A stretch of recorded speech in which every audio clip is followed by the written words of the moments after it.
Yo te diría que mi prioridad seguramente a día de hoy es la actividad física. O sea, si me preguntas cuál es el principal déficit que veo en la población actual, es la actividad física. Dado que la excusa principal que pone la gente a la hora de entrenar, de hacer ejercicio es no tengo tiempo, los investigadores han intentado reducir el estándar. Bajamos más el estándar que planteamos como mínimo y estudiamos qué pasa a los sujetos que simplemente les recomendamos que hagan ráfagas de 1 minuto de actividad física con cierta intensidad 4 o 5 veces al día por un total de 5 o 6 minutos. ¿Tiene sentido? Pues ha visto que reducen la mortalidad entre un 15 y un 20%. ¿Qué alimentación no podría faltar en mi rutina? Vivimos en un mundo donde cuidar la salud rara vez es lo prioritario. Se da un poco esta paradoja de que por un lado nos dicen el desayuno es la comida más importante del día y es en muchos casos la peor comida del día. Y ves a la gente desayunando sus churros, su croissant con mantequilla o mermelada y el café. Y ese es el desayuno de mucha gente. Y eso es un problema porque ahí no hay nada. Tienes calorías vacías, harinas refinadas, con azúcares, con grasas refinadas. Y como tienes ese hambre a las 10:30, 11 de la mañana, vas a la máquina de vending, que por supuesto tampoco tienen buena comida en la máquina de vending. Si solo pudiera recomendarle una cosa, en vez de pensar en cambiar toda tu dieta, piensa en mejorar tu dieta.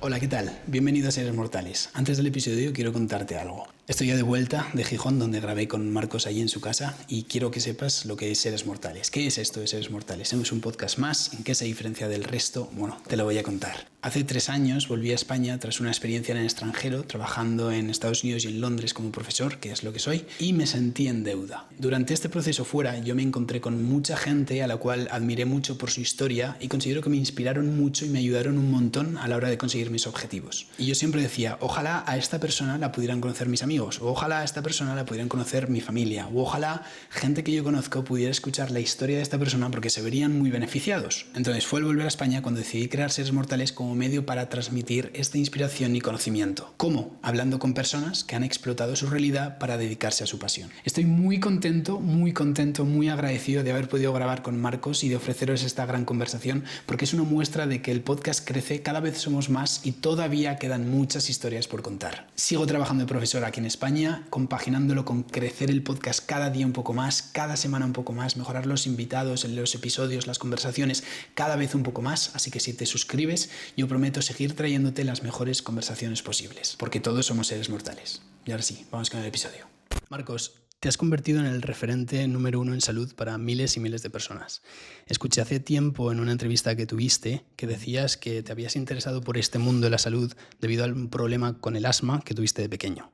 Eso hizo que te interesaras por esta enfermedad y que adquirieras una serie de hábitos con la que la combatiste y poco a poco fue desapareciendo. Si yo mirara por un agujero y viera a ese Marcos Vázquez, ¿qué es lo que me encontraría? Bueno, depende de la edad, ¿no? Pero yo siempre digo que mis primeros recuerdos son en el hospital, ¿no? Esa sensación de ahogarme, de no poder respirar. Y evidentemente no es que a esa edad inventase o pensase en ningún protocolo de salud, pero quizás lo que hizo fue que desde muy pequeño fuera consciente de que la salud no está garantizada, ¿no? Quizás si tienes una infancia normal, pues no sueles tener graves enfermedades, la mayoría de personas, ¿no? Y en mi caso, pues creo que eso, entre comillas, me marcó un poco y siempre hizo que me interesase cómo puedo mejorar, qué cosas pueden hacer que respire mejor, que tenga menos problemas.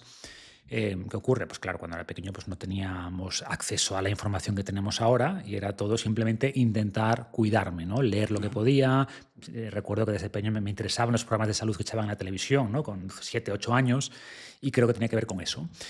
Dicho esto, tampoco siento que haya marcado mi infancia, ni siento que me limitase, ¿no? Yo recuerdo que iba a jugar con mis amigos, que me daba igual que al día siguiente o a las horas siguientes quizás tuviese una crisis asmática o que me fatigase jugando al fútbol, al baloncesto, me gustaba, lo hacía, se me daba razonablemente bien y nunca sentí que me limitase, ¿no? Evidentemente, pues no podía jugar con la intensidad que me gustaría ni las veces que quisiera, pero creo que al final, con el tiempo, también se me fue reduciendo la frecuencia de los ataques, cada vez me afectó menos. Entonces, por un lado, creo que marcó bastante las cosas que me interesaban, ¿no? Sobre todo el tema de la salud, pero tampoco lo tengo como un recuerdo traumático ni nada que me haya marcado especialmente. O sea, lejos de un recuerdo traumático, es un poco algo que te abrió las puertas o hizo que te interesara el tema de la Seguro, salud. 100%. Siempre has sido muy curioso en este tema. Siempre, sí, sí, siempre me gustó la salud, siempre me interesó. Claro, es una perspectiva muy personal, ¿no? De coger ideas, de qué puedo hacer, pues ahora voy a aplicar esto, voy a probar aquello, sin ningún tipo, evidentemente, de criterio, ¿no? Simplemente las cosas que escuchabas, que leías en las revistas o que escuchabas en los programas de televisión. Bueno, pues intentar aplicar todo aquello, ¿no? Hay una frase tuya también que me marcó mucho y es que dijiste que tú no eliges que te apetezca algo. Claro. ¿Puedes expandir un poco en esto? Bueno, no sé en qué contexto, ¿no? Me interesan mucho los debates filosóficos y hay un debate filosófico sobre el tema del libre albedrío, ¿no? Y mucha gente piensa que tiene libre albedrío, ¿no? Yo puedo elegir tomarme un café o no tomármelo, lo cual hasta cierto punto es verdad, pero hay hay un tema previo de, bueno, ¿y qué marca que te guste algo o no te guste, ¿no? Entonces, digamos que al final no controlamos lo que nos gusta o lo que no nos gusta. Evidentemente, podemos, a través de la habituación, hacer que cosas que no nos gustan nos gusten, ¿no? O sea, por ejemplo, el ejercicio es un buen ejemplo, en el sentido que mucha gente que me dice es que no me gusta hacer ejercicio, la mayor parte de los casos, no siempre, cuando te habitúas y te vuelves bueno haciendo algo, de repente eso te gusta, o al menos es más tolerable. Pero de entrada hay una gran variación genética entre los humanos, ¿no? Tenemos preferencias distintas y no tenemos inicialmente control sobre esas preferencias, ¿no? Es fruto de nuestra genética innata, fruto de lo que nuestra madre comió en el embarazo. Sabemos que lo que las madres, por ejemplo, hay un tema súper interesante sobre por qué a algunos niños les gusta más o tienen menos repulsión hacia las verduras, sobre todo verduras que pueden ser más duras, como pueden ser las crucíferas, ¿no? Y se ha visto que si las madres comen crucíferas en el embarazo, los niños tienen después más probabilidades de que les gusten esas verduras, ¿no? Y también un componente genético. Entonces, ya cuando nacemos, ya hay un condicionante tanto genético como, entre comillas, traspasado de tu madre y después, por supuesto, cultural en las cosas que con el tiempo te gustan o no te gustan. Te lo decía porque un poco para saber si tú eres consciente de dónde te viene esa raíz de esa curiosidad por el tema de la salud, de que fueron pequeñas acciones diarias, ¿no? que te llevaron a interesarte por este tema. O sea, sin duda, yo creo que el interés por la salud, vamos, muy probablemente tenga que ver con esto, ¿no? Con que desde el principio sentía que no tenía esa salud, cuando era una salud tan completa como me gustaría. Y por tanto, desde el principio era, bueno, sé que tengo esta limitación de salud y cualquier cosa que pueda ayudarme a mejorarla, pues voy a estar más atento que si no hubiera tenido ese problema, obviamente. ¿Qué tipo de hábitos adquiriste para un poco combatir este asma? A ver, lo que te digo, pues evidentemente era muy pequeño como para pensar en protocolos concretos, ¿no? Pero intentaba comer bien, ¿no? Pues intentaba, pues oye, reducir, pues lo que llamamos chucherías, ¿no? Pues intentaba comer menos chucherías, comer más verdura, fruta, cosas que sabía que eran buenas. Hacía actividad física, me acuerdo que me apunté al gimnasio, pues 14, 15 años, ¿no? Claro, ya hace mucho tiempo. Ahora no es tan raro apuntarse al gimnasio, pero yo me acuerdo que ninguno de mis compañeros iba al gimnasio, ¿no? Convencí a uno para ir a un gimnasio municipal que teníamos cerca de casa. Tenía interés, ¿no? por todo este mundo, a pesar de que antes era mucho menos común. De hecho, en todo mi vecindario solo había un gimnasio, era muy cutre, ¿no? No había la cultura de gimnasio que tenemos hoy en día. Y luego, pues, mucho énfasis en hacer actividad física, ¿no? O sea, que la actividad física me mejoraba, claramente. Bueno, tenía como umbrales, ¿no? Sabía que con el tiempo iba reduciendo los ataques y la frecuencia, pero si me pasaba de dosis, pues sabía que eso a corto plazo podía empeorar. Entonces iba como ajustando hasta cuánto puedo empujar la actividad física, qué tipo de actividad física, si es el fútbol, si es la bici. Entonces probaba muchas cosas para ver después con cuáles me afectaban menos a corto y a medio plazo, ¿no? Entonces, bueno, pues todo lo que, insisto, con el mínimo conocimiento que tenía, pero simplemente por las cosas que sabíamos que eran buenas, ¿no? Actividad física, comer mejor, pues intentaba aplicarlo. Te lo digo porque el tema del asma es una enfermedad muy común entre la sociedad y a veces puede llegar a ser limitante mentalmente para muchas personas. Puede determinar mucho la vida adulta de muchas personas, porque si no me acostumbro a hacer ejercicio de pequeño y estoy recibiendo el input es porque tengo asma, no puedo hacer ejercicio, porque me fatigo, porque me encuentro mal, porque mi cuerpo sufre, una vez soy adulto me voy a ver afectado por estos hábitos que he ido construyendo poco a poco. Entonces, tú también eres escritor del libro Invicto, esta mentalidad que se va consolidando y se va formando día tras día, y siendo algo que a principio igual puede ser dañino, ¿no? Lo conviertes en tu punto fuerte, por así decirlo, la destreza de el interesarte por la salud y en convertirte en un gran referente en la salud. Sí, no sé por qué, como conectábamos con la pregunta anterior. ¿Por qué? Pues no te sé decir. Supongo que estoy cableado así, ¿no? En el sentido de interesarme por resolver esto, no considerarme una víctima de esto, y también pues era muy disciplinado. Yo me acuerdo que si el médico decía hay que hacer esto de esta manera, pues yo lo hacía. Tú dime lo que tengo que hacer y yo lo voy a hacer, ¿no? Cualquier cosa si esto es lo que tengo que hacer para mejorar, yo lo voy a hacer. Siempre he sido un poco robótico en ese sentido, ¿no? Y que hay que hacer esto, pues lo hago, ¿no? No me paro a pensar si me apetece, no me apetece, me gusta, no me gusta, dentro de ciertos límites, obviamente, pero siempre desde pequeño he tenido esa disciplina de si hay que hacer esto para tener este resultado, pues yo lo voy a hacer. Eso precisamente, por eso estamos hoy aquí. Vamos a tener una conversación bastante interesante. Vamos a tocar los pilares de la salud, ¿no? Vamos a tocar temas de entrenamiento, temas de ejercicio, temas de nutrición, temas de descanso, temas de la mente, de mentalidad también. Tú eres alguien que divulga basado en la ciencia. Estás muy actualizado diariamente de todas las noticias que salen, y entiendo que al igual que la ciencia cambia y evoluciona, es posible que tus creencias en algunos aspectos de estos pilares de la salud que hemos comentado pueden ir cambiando a lo largo del tiempo, ¿no? Antes de meternos de lleno en todos estos, si yo te dijera en ejercicio, descanso, nutrición y mentalidad, ahora mismo, en el Marcos Vázquez de día de hoy, ¿cuál es la prioridad? Bueno, son dimensiones distintas, ¿no? O sea, es que la mentalidad es totalmente transversal. O sea, la mentalidad no lo puedes comparar, como yo lo veo, con el ejercicio. O sea, hablamos de dimensiones distintas, ¿no? La mentalidad es lo que te permite llevar, primero, entender y luego llevar a la práctica de todo lo que tienes que hacer, ¿no? Pero yo te diría que mi prioridad, seguramente a día de hoy, es la actividad física. O sea, si me preguntas cuál es el principal déficit que veo en la población actual, es la actividad física, más que la nutrición, ¿no? Es decir, por suerte no vemos ya ahora en el 2026 en los países desarrollados déficits graves de nutrientes. No vemos gente con escorbuto, con raquitismo, no vemos estas cosas, ¿no? Pero sí vemos claramente déficits de movimiento, o sea, trastornos provocados en gran medida por déficits de movimiento, por déficits de actividad física, básicamente. Entonces creo que es la palanca más poderosa.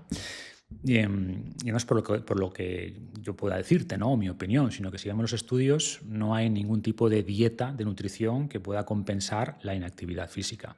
Tú puedes llevar la mejor dieta, la dieta óptima, si existiera, que tampoco existe, pero pensemos que se pueda definir la dieta perfecta para una persona, adaptada a su genética, a todo, y que no haga actividad física, ¿no? Que es una persona evidentemente sedentaria, y lo comparamos con una persona, esa misma persona, su gemelo, que lleva una dieta normal, tampoco desastrosa obviamente, pero una dieta normal, promedio, pero que hace actividad física, que cumple los mínimos, que entrena fuerza dos veces a la semana, que hace algo de cardio, que lleva una vida medianamente activa, seguro que esta persona va a tener mejor salud y va a envejecer mejor. La persona que se mueve, aunque su dieta no sea óptima, ¿no? Entonces creo que es una palanca importante, quizás la más importante, lo cual evidentemente no resta importancia a otras, sino resta importancia a la nutrición, que es fundamental. Pero si me pones contra la pared solo una, ¿cuál es la más importante? Yo te diría que la actividad física. Lo contextualizaría un poco en el sentido de, vamos a comentar muchas veces lo que es lo ideal para la nutrición, lo ideal para el ejercicio, lo ideal para construir una buena mentalidad, pero en esos días en los que igual hay una carga de trabajo extra, en los que no llego un poco a todo, que es en cómo puedo hacerlo de la mejor manera posible, ¿me explico? ¿Qué es lo que debería de priorizar un día que igual si voy al gimnasio no puedo quedarme en casa para cocinar y comer igual un poco mejor? O si voy al gimnasio igual descanso menos o peor esa noche. O sea, yo diría que muchas veces pensamos que cuidar la salud requiere más tiempo del que requiere en realidad, ¿no? O sea, yo digo que comer bien no requiere mucho más tiempo que comer mal, ¿no? O sea, puedes tener que estar trabajando en casa hasta tarde y no tienes que ponerte a cocinar platos muy sofisticados. Puedes tener en casa las bolsas que tengo ahí en la nevera, las bolsas de verduras que vienen ya listas, envasadas, lavadas. Le pones eso, unos garbanzos de bote, una lata de atún y tienes una cena estupenda y te ha llevado literalmente 5 minutos, ¿no? Hacerse unos huevos revueltos son 5 minutos, ¿no? Con un poco de queso, con verdura.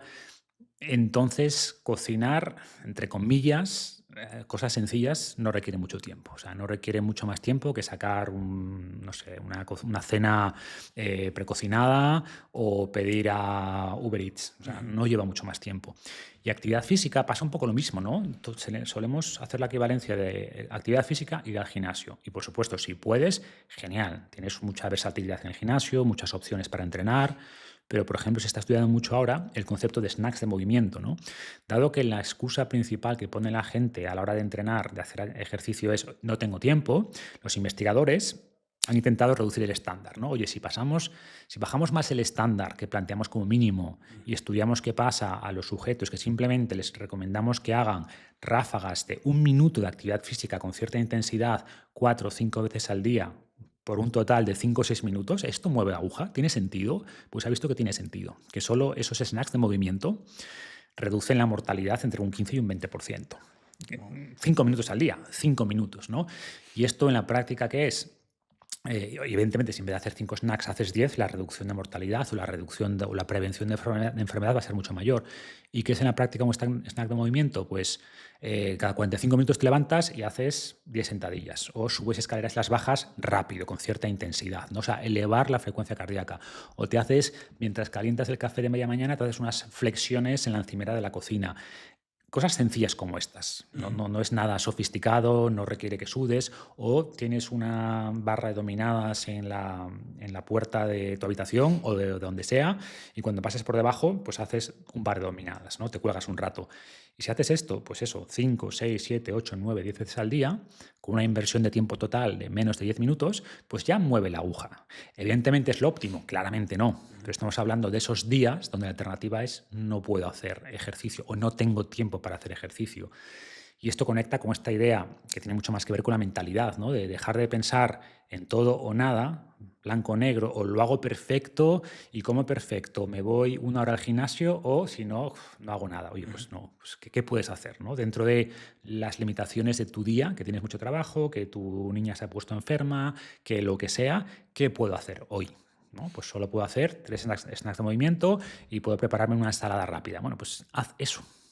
Es muy interesante y fíjate que parece con todo el sentido común, ¿no? que lo dices y de la facilidad que lo dices, pero vivimos en un día a día en el que, como bien has dicho, todo eso blanco o negro, ¿no? O no lo hago todo bien o ya lo estoy haciendo mal.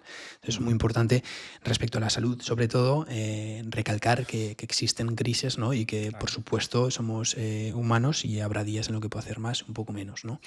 Aparte del ejercicio físico, que sí que has comentado que puede ser igual un desafío para la sociedad de hoy en día, ¿hay alguna otra amenaza a la salud que te preocupe? Muchas, evidentemente, ¿no? Digamos que vivimos en un mundo donde cuidar la salud rara vez es lo prioritario. Quitando la inactividad física general, pues evidentemente las dietas altamente procesadas que llevamos pues son una amenaza, ¿no? Sabemos que hay una relación directa entre mayor consumo de ultraprocesados y peor salud. Y no solo peor salud física, también salud mental, porque solemos como desvincular las cosas, ¿no? Y pensar que el cuerpo va por un lado y el cerebro o la mente va por otro. No, está totalmente conectado, ¿no? O sea, sabemos que la inactividad física, la falta de sueño, la mala alimentación, pues vía múltiples caminos, como por ejemplo una elevación de la inflamación, afecta al cerebro, aumenta el riesgo de depresión y por supuesto de enfermedades neurodegenerativas. La falta de sueño es otra, ¿no? O la desregulación de los ritmos circadianos. Vivimos en un entorno pues, muy desconectado del entorno en el que evolucionamos, ¿no? Estamos acostumbrados a exponernos a mucha luz natural durante el día y luego a mucha oscuridad, una oscuridad casi total durante la noche. Y hoy, pues durante el día estamos en entornos como este, ¿no? Que no hay mucha luz, y eso que aquí tengo por suerte bastantes ventanas, pero en espacios interiores con poca luz, con poca exposición al sol, y luego llega la noche y seguimos bañados por una luz artificial. Bueno, pues esto para nuestro cerebro produce una desregulación que hace que el sueño sea más corto y de peor calidad. La soledad, la falta de contacto social también nos afecta profundamente como especie ultrasocial que somos. Y luego aspectos que a veces se habla menos de ellos, pero que influyen, por supuesto, cosas como la contaminación. O sea, la contaminación mata a millones de personas cada año, ¿no? Y ahora pues está esta amenaza de los microplásticos, disruptores endocrinos. Entonces, son muchas cosas, pero de nuevo, si las tuviera que poner en una balanza, claramente en la base están en los tres grandes pilares, ¿no? Está la nutrición, o la mala nutrición, la inactividad física, problemas de sueño. La soledad, como decía, ¿no? También le daría bastante importancia y creo que es un tema, pues eso, que quizás por ser un poco más soft, ¿no? No sé, o más subjetivo quizás no se trata mucho, pero que también influye directamente no solo en la calidad de vida, ¿no? En la satisfacción vital, sino también directamente en la salud.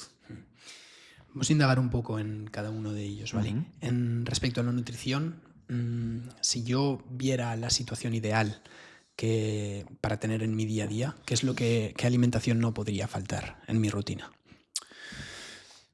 A ver, no hay alimentos imprescindibles técnicamente, ¿no? O sea, por suerte nuestro cuerpo está adaptado a multitud de dietas. Lo que necesita pues, son ciertos macronutrientes básicos, ¿no? Necesita proteína, necesita aminoácidos, necesita minerales, vitaminas, pero evidentemente en la práctica, por orientar un poco a la gente, pues sabemos que una buena alimentación tiene un componente importante de verduras, frutas, legumbres, hortalizas, productos de esta naturaleza. Todo eso es muy bueno, tiene un montón de polifenoles, tiene fibra muy beneficiosa, son muy densos nutricionalmente, es decir, aportan muchos compuestos beneficiosos o muchos nutrientes por caloría, pero también una buena dieta pues, requiere una buena dosis de proteína. La proteína es muy importante por muchos motivos. Primero, es el macronutriente más saciante, por tanto nos ayuda a regular el apetito.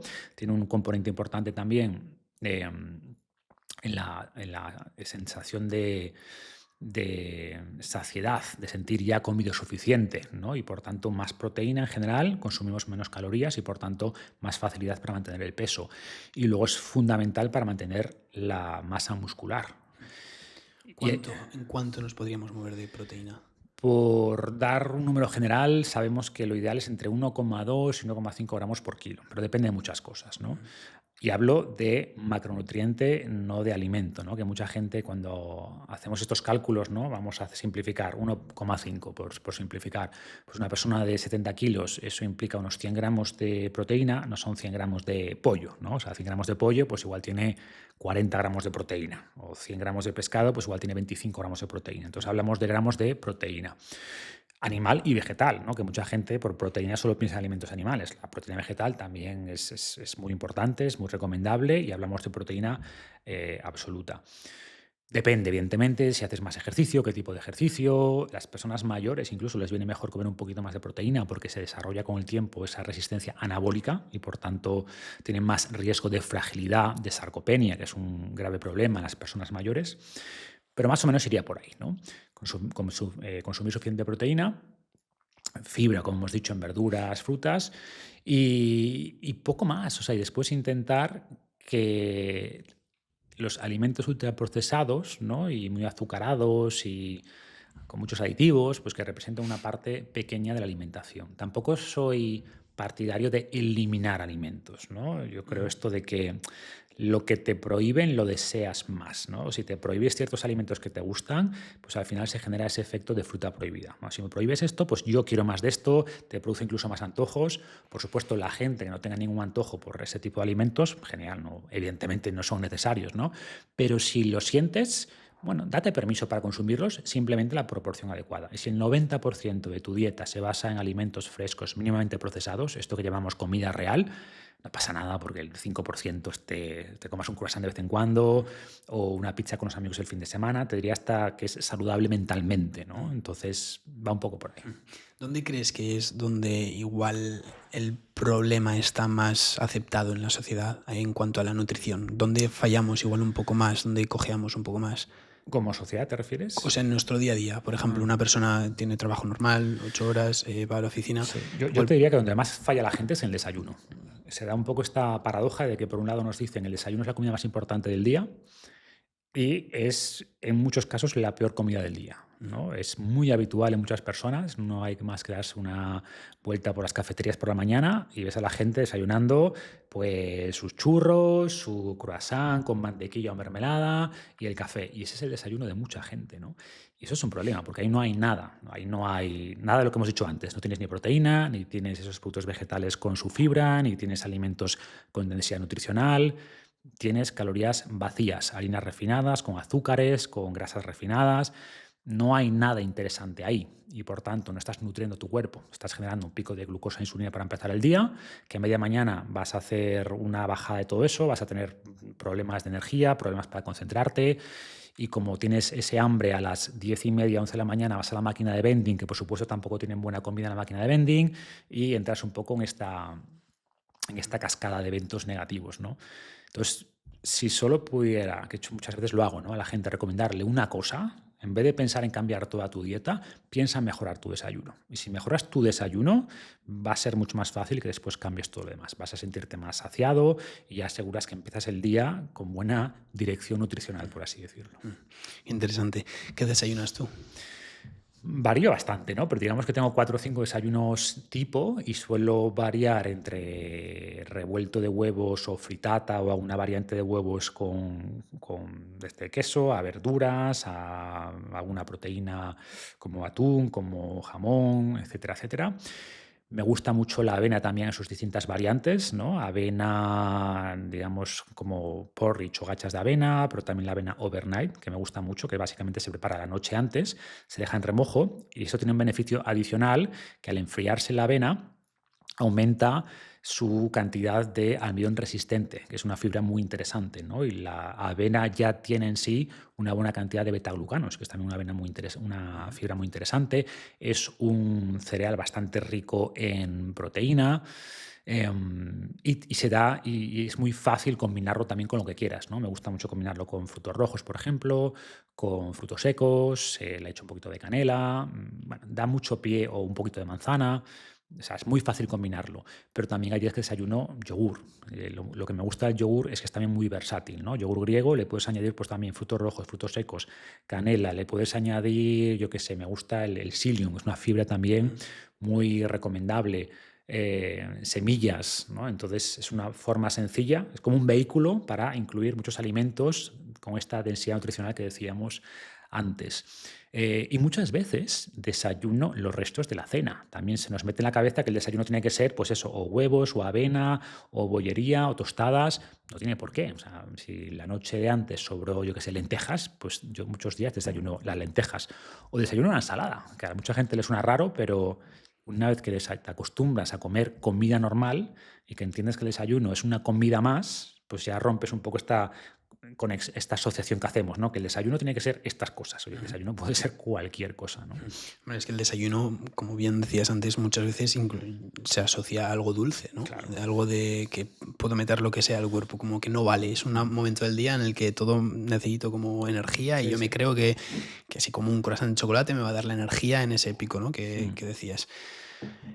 Es fácil, o escuchado por ti, ¿no? Quiero decir, con las palabras tiene todo el sentido del mundo, pero luego lo que dices, nos pasamos por las cafeterías y todo lo que vemos es complicado, es muy diferente. Somos criaturas de hábitos, entonces yo entiendo que si alguien lleva 30 años desayunando croissants y napolitanas de chocolate y churros o tostadas de pan blanco con mermelada, que no es fácil decir, no, pues mañana me como unas lentejas, ¿no?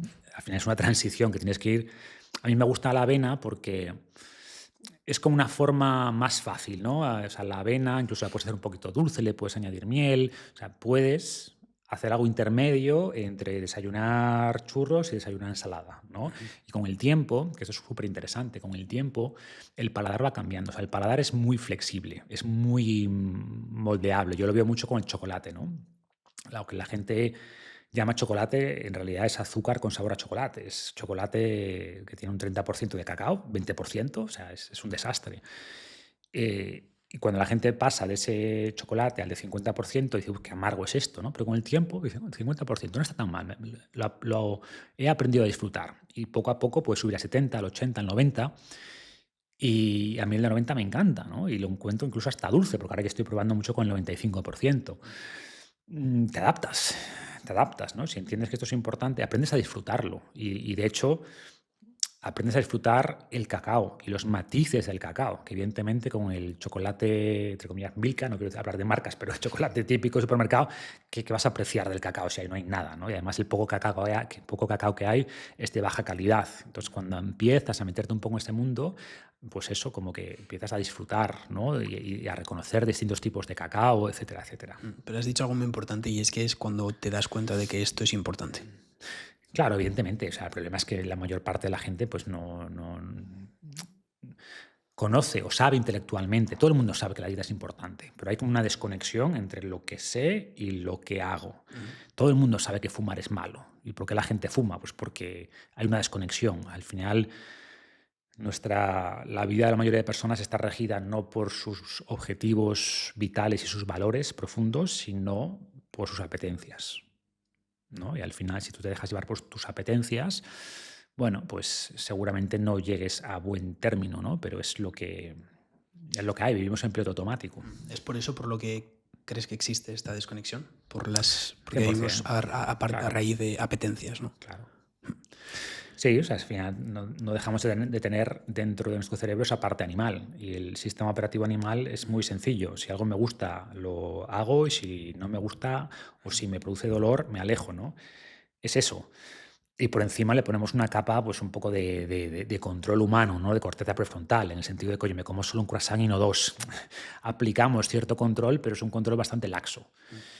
Y por tanto, pues al final me rijo un poco por eso, por qué me apetece, ¿no? Y si no me apetece moverme, no me muevo, y si me apetece comerme el croissant, pues me lo como. Decía un entrenador, creo que era polaco o húngaro, esto de decisiones difíciles, vida fácil, o decisiones fáciles, vida difícil, ¿no? Pues tiene mucho que ver con esto. Sí, es fácil comerse, en el sentido, es fácil comerte este croissant, porque es lo que te apetece, pero con el tiempo esa decisión fácil seguramente te lleva a una vida difícil. Y al revés, es difícil desayunarte las lentejas o una ensalada. Que insisto, para mí no es nada difícil porque estoy acostumbrado, ¿no? Pero al principio entiendo que es difícil, pero con el tiempo eso va a hacer que tu vida sea fácil, ¿no? En el sentido que vas a tener más energía, menos problemas de salud, etcétera.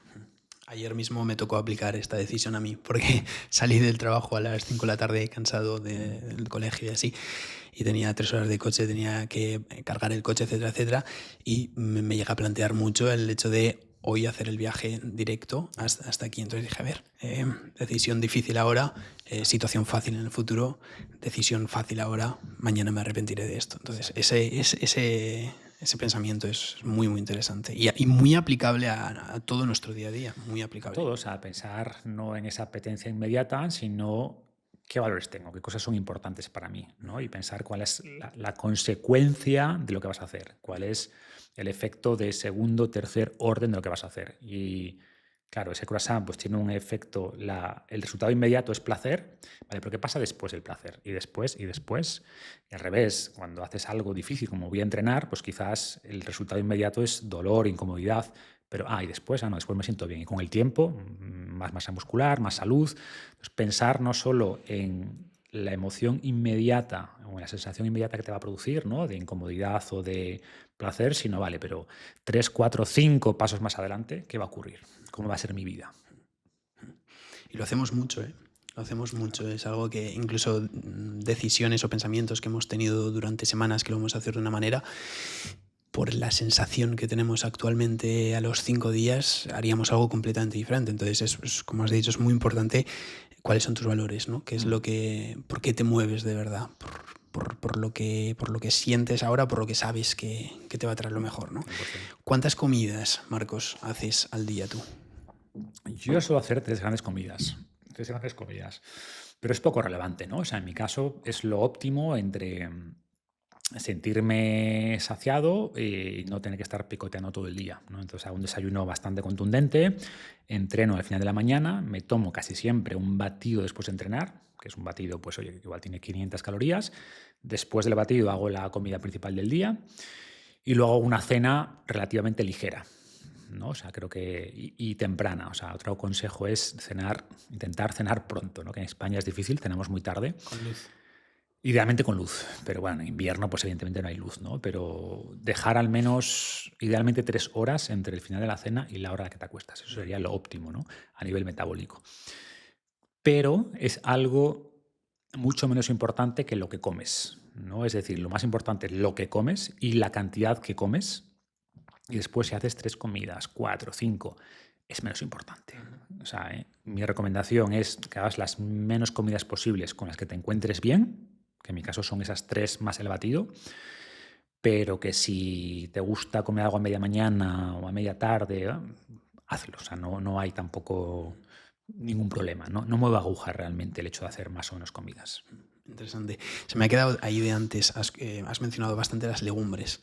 ¿Qué podría sustituir a las legumbres? Yo tengo alergia a las legumbres, no puedo tomar ni una. Bueno, como decía antes, por suerte no hay ningún alimento que tengas que comer, ¿no? Pero bueno, Tienen mucho aporte. son ricas en proteínas, son ricas en fibra, pero bueno, la proteína la puedes encontrar en otros muchos alimentos y la fibra también. Entonces, si no las toleras bien, que hay mucha gente que efectivamente no las tolera, pues no las comes. O sea, al final, mientras tú asegures que al final del día tengo suficiente proteína de los alimentos que sean, bueno, de buenos alimentos, evidentemente, pero por suerte hay pocos alimentos malos ricos en proteína, ¿no? De hecho, los ultraprocesados, una de las cosas en las que suelen destacar es bajos en proteína. ¿Por qué? Porque la proteína, como decía antes, es saciante. Y lo que quieren los fabricantes de ultraprocesados es que no te sacies nunca. Y por tanto le quitan todo lo que sacia. Le quitan la fibra, que también es saciante, le quitan la proteína y al revés, meten ingredientes que lo hacen poco saciantes, lo que llamamos hiperpalatables. Más azúcar o endulzantes, harinas refinadas, aceites refinados, esa combinación, ¿no? De sal, esta combinación de sal con dulce, con grasa, ¿no? Que suele ser, como digo, grasa poco saludable, bueno, pues hace que nuestro cerebro ancestral diga: esto es una bomba calórica, esto es bueno, ¿no? Nuestro cerebro está diseñado, entre comillas, para comer todo lo que perciba muy calórico y dulce, porque eso en el mundo ancestral en el que evolucionó nuestro cerebro significaba, o sea, lo dulce es poco venenoso y lo calórico es, oye, esto es bueno, muchas calorías, ¿no? Y tendemos a tener mucho más cuidado con lo que sea amargo. ¿Por qué? Porque las cosas venenosas eran amargas y por tanto muchas verduras o vegetales eran peligrosos, ¿no? Eran muy ricos en antinutrientes, incluso en venenos y por tanto lo amargo no nos gusta, ¿no? Porque señalizaba posible peligro en el mundo ancestral en el que, como decía, evolucionamos. Y tenemos que romper un poco esa resistencia y por suerte tenemos esta capacidad de habituación, de que las cosas que igual inicialmente no nos fascinan, cuando las repetimos, nos damos cuenta que nos llegan a gustar. Es como el café. Si alguien no toma café y prueba café con 30 años, a nadie le va a gustar el café, ¿no? Y sin embargo, cuando te habitúas a él, no puedes casi vivir sin él. Este efecto, este es el efecto, lo que dices de esta bomba, ¿no? De los azúcares con la sal, con todo eso, lo que hace que yo me como una galleta y automáticamente me quiera comer otra, ¿no? Cuando no me acabo la galleta ya estoy pensando y otra, y al final puede aparecer con el desastre que te has acabado el paquete, ¿no? Sí, porque cuando hablamos de los ultraprocesados, solemos pensar en los ingredientes, ¿no? En el daño son los ingredientes, el azúcar y los endulzantes y los aditivos, que en parte es así, por supuesto, o sea, son ingredientes que no aportan nada, pero yo encuentro mucho más peligroso justamente ese hecho que están diseñados para saltarse nuestros mecanismos de saciedad y por tanto terminas comiendo mucho más y terminamos acumulando mucha grasa. Y esa grasa es lo realmente peligroso. Sabemos que la grasa visceral, sobre todo, es una grasa inflamatoria, es decir, que produce un montón de problemas, tanto a nivel metabólico, a nivel cognitivo, a nivel cardiovascular, y por tanto, si tú eres capaz, o sea, si tú incluyes en tu dieta un 10% de ultraprocesados, pero eres capaz a través de la actividad física, de llevar una buena dieta en general o buenos hábitos y mantienes una buena composición músculo-grasa, te aseguro que ese 10% de ultraprocesados no te va a afectar. O sea, hay muchos deportistas que consumen bastantes ultraprocesados y no tienen ningún problema en su salud. Ningún problema. Pero cuando se combina alta ingesta de ultraprocesados con sedentarismo y por tanto acumulación de grasa corporal y especialmente de grasa visceral, ahí vienen los problemas, ¿no? Entonces, no pensemos solo en los ingredientes nocivos de los ultraprocesados, que sin duda están, no les quiero quitar peso, pero no va tanto por ahí el problema, sino como esa hiperpalatabilidad que hace que comamos mucho y que por tanto terminamos acumulando más grasa. ¿Es necesario, Marcos, que yo a cierta edad empiece a tomar algún tipo de suplemento o complemento a mi dieta? A ver, como indica su nombre, son complementos, ¿no? Entonces, si tu dieta es buena y tus hábitos son buenos en general, pues los suplementos, en el mejor de los casos, te van a aportar un 3%, 5% de beneficio extra. ¿Te compensa gastar en suplementos, estar pendiente de tomarlos para lograr ese 3%, 5% de beneficio adicional? Bueno, es una decisión personal, ¿no?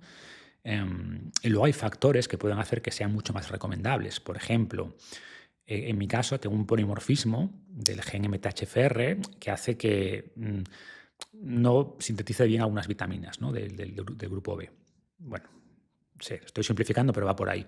Y por tanto, tengo que controlar bastante esas vitaminas. Y en mi caso, un suplemento de vitaminas B metiladas me ayuda bastante, por ejemplo, a mantener en niveles bajos la homocisteína. Bueno, pues en mi caso, ese suplemento en concreto me ayuda bastante, ¿no? ¿Quieres explicarlo bien, lo que ocurre? Sí, o sea, básicamente es una variante de ese gen MTHFR, también llamado gen motherfucker, ¿no? Porque hace que, digamos, que no convirtamos bien, que no se metilen bien algunas vitaminas. Y, por ejemplo, en personas que consumen ácido fólico, pues los puedo convertir en folato, y en mi caso no convierto bien el ácido fólico en folato. Y, por tanto, me interesa consumir folato directamente, ¿vale? Y muchos suplementos no son metilados y, por tanto, en personas con esta variante de genética no convertimos bien esos suplementos o esas vitaminas, en este caso, en la variante que realmente utilizamos. Va por ahí. O se ha visto que la creatina, que inicialmente es un suplemento que viene del mundo deportivo, ¿no? Para ganar masa muscular y fuerza, pues hoy se está viendo que tiene beneficios también cognitivos y que seguramente es un suplemento que a casi todo el mundo le puede aportar cierto beneficio. ¿Un gran beneficio? No, pero un pequeño beneficio, sí. O lo mismo con el magnesio, o lo mismo con el omega 3. Son suplementos que tienen muchos estudios a su favor, que si ves el efecto real es pequeño, ¿no? Es decir, quien te diga, no, a partir de cierta edad necesitas magnesio y creatina, mira, no te hace falta, porque el beneficio que vas a obtener es pequeño. Pero insisto, ¿te compensa este gasto en suplementos para obtener ese pequeño beneficio? Para mí sí, yo creo que sí, y por eso los tomo. Pero, y cuando lo explico así, y habrá mucha gente que diga, oye, pues a mí no me compensa estar gastando el dinero, comprar creatina, omega 3 y magnesio y tal, para un 3% de beneficio, un 5% de beneficio. No me compensa. Y es una decisión válida, ¿no? ¿Cuál es tu 3%? De suplementos que tomo. De manera casi constante, estos que te estoy diciendo. O sea, las vitaminas B, el omega 3, la creatina, el magnesio. Tomo colágeno también. Y estos son los que tomo. Bueno, y proteína de suero, que, bueno, es un suplemento. Para mí está medio caballo o medio camino entre un suplemento y un alimento. En el fondo es un compuesto que se obtiene del proceso de elaboración del queso, que antes se tiraba directamente y después dijimos, ostras, pero si tiene una gran riqueza nutricional, una proteína de un alto valor biológico. Entonces, si en tu dieta normal eres capaz de llegar a esos umbrales o esos rangos de proteína que decía antes, pues el suero no te va a aportar nada, ya consumes suficiente proteína y más proteína no te va a aportar nada. Pero si te cuesta, o para esos días que por lo que sea, por la vorágine del día a día, dices, ostras, es que hoy casi no he comido proteína, bueno, pues ese scoop de suero de 30 gramos es una forma muy buena y fácil, ¿no? Y conveniente de llegar a tus niveles de proteína diarios, ¿no? Entonces es un suplemento que también suelo usar. Y va por ahí, como suplementos que consumo casi todos los días. Y luego tengo un abanico de suplementos que puedo usar de manera puntual, ¿no? Y estoy en una racha especialmente estresante y tal, bueno, pues la ashwagandha, puedo usar ashwagandha unos días para reducir un poco el pico de cortisol, recuperar mejor, descansar mejor, o cuando viajo, cambio de zonas horarias, pues la melatonina me puede ayudar un poco a regular ese ritmo circadiano. Entonces ya los uso un poco, los tengo en casa y los uso cuando tiene sentido usarlos, pero no ya de manera diaria, constante. Es interesante saber de una persona, yo te veo muy saludable, todo el contenido que pones en redes tiene mucho sentido, entonces quiero decir, es muy interesante saberlo de alguien de primera mano, ¿no? Hay mucha información en redes y saber esta información de primera mano de alguien que lo experimenta en primera persona y que no es palabras que se quedan ahí, ¿no? Sino es evidencia científica o evidencia real, pues es muy interesante. Justo has comentado cuando viajo, un poco de melatonina para un poco el jet lag, imagino, ¿no? Sí, Eso exacto. es. Cuando te sales un poco de tu rutina, es complicado. em, es complicado saber que te vas a salir un poco de tu rutina. Mm. Porque para mucha, perdona, y te pongo en contexto, para mucha gente suele ser muy estresante. A día de hoy, si tengo un viaje de negocios, un viaje de trabajo, no voy a poder hacer ejercicio tanto como suelo hacer de normal, o no voy a poder cuidar la nutrición tanto como suelo de normal. ¿Para ti es estresante o cómo sueles manejar estos cambios? En mi caso no, porque tampoco viajo tanto, ¿no? Entonces, si voy, por ejemplo, lunes, martes, bueno, próxima semana, por ejemplo, lunes, martes me voy a Barcelona, llego el martes por la noche, miércoles estoy en casa y luego jueves a sábado tengo evento en Burgos y Madrid, ¿no? Por ejemplo, va a ser una semana loca, no es lo normal, por suerte, ¿no? Mi vida es bastante aburrida, tranquila. Puedo hacer un viaje al mes, 2 máximo. Entonces, si tu día a día es bueno, no te agobies porque tengas un viaje de negocios, de lo que sea, una semana, un par de días, otra semana, un par de días. Ya está, entrena el resto de días. Yo lo que hago es, casi siempre que estoy en casa, entreno. O sea, yo entreno casi todos los días. Y por tanto, si eso, lunes, martes me voy y volviera el miércoles y después me quedase en casa el resto de la semana, no pasa nada por no entrenar lunes y martes, no pasa nada. Lo que intento es más movimiento. Normalmente cuando viajo también me muevo más, ¿no? Porque voy al aeropuerto, pues en el aeropuerto camino. eh, y después, pues yo qué sé, voy a una reunión en un edificio, pues subo escaleras, bajo por escaleras. Si me quedo en un hotel, lo mismo, escaleras para arriba, para abajo. Y suelo caminar más, curiosamente, los días que viajo, ¿no? Porque en casa, pues intento salir a dar una vuelta, caminar un poco, sobre todo mientras entreno. Al final, después de cenar, cenamos temprano y después de cenar con mi mujer, pues damos una vuelta bastante larga, pero me cuesta llegar a los 10.000 pasos al día. Casi siempre llego, pero lo tengo que forzar, lo tengo que estar pendiente de ello. Cuando viajo, sin embargo, suelo caminar mucho más, ¿no? Y compenso, vale, pues igual hoy no hago entrenamiento de fuerza como tal, pero oye, camino seguramente 15.000, 20.000 pasos. En mi caso, porque viajo relativamente poco y por tanto los días que viajo, pues tampoco pasa nada. Otra cosa distinta sería si mi vida fuera así siempre, como va a ser la próxima semana. Entonces, que lo fue, ¿no? Yo durante muchos años me dediqué, bueno, a consultoría internacional y viajaba un montón. Y en ese caso tenía como mi estructura, ¿no? Pues tenía mis bandas elásticas que me las llevaba. Hice mucho énfasis en aprender a entrenar con mi propio cuerpo. De hecho, mi primer programa desencadenado surgió de mi experiencia entrenando en hoteles y en todo tipo de entornos, ¿no? Y al final, si aprendes o entiendes que tu cuerpo es tu gimnasio, como se titulaba ese primer libro que hice, pues puedes entrenar en cualquier parte, ¿no? Y si luego metes en la maleta unas bandas de resistencia, pues oye, antes de salir del hotel por la mañana, que muchos tienen en gimnasio, pero bueno, si no tienes gimnasio, pues haces un entrenamiento de 20-30 minutos en el hotel. O cuando vuelvas de tu vorágine del día a día a las 8 antes de cenar, o sea, puedes, ¿no? Moverte más. Como decía antes, comer bien no es mucho más difícil que comer mal. Por supuesto que es más difícil, ¿eh? O sea, quiero decir que evidentemente, y si sales en un entorno de negocios, que yo he estado ahí, pues a muchas comidas con clientes, cenas con clientes, aunque intentes controlarte vas a comer mal, vas a comer más y muchas veces mal.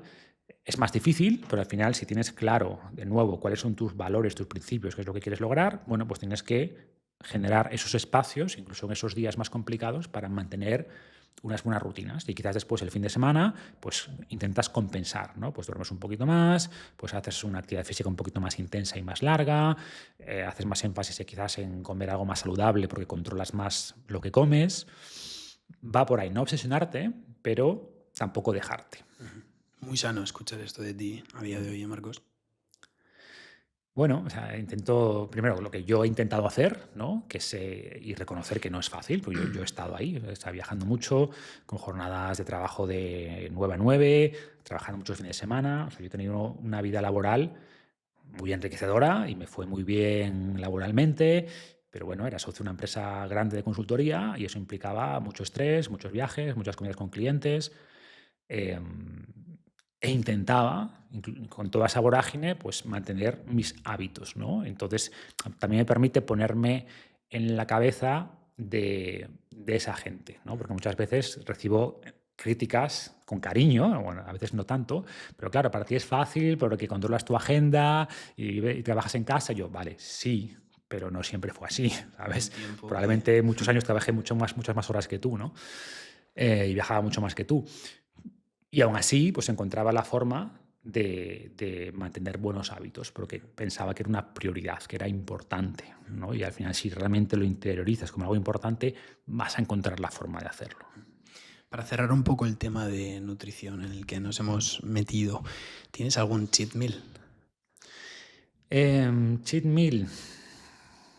¿Alguna debilidad? A ver, quizás lo que... O sea, primero, que yo sí ceno con unos amigos, me puedo pedir un postre perfectamente, el que sea, yo qué sé, pues una cheesecake, un arroz con leche. ¿Una copa de vino?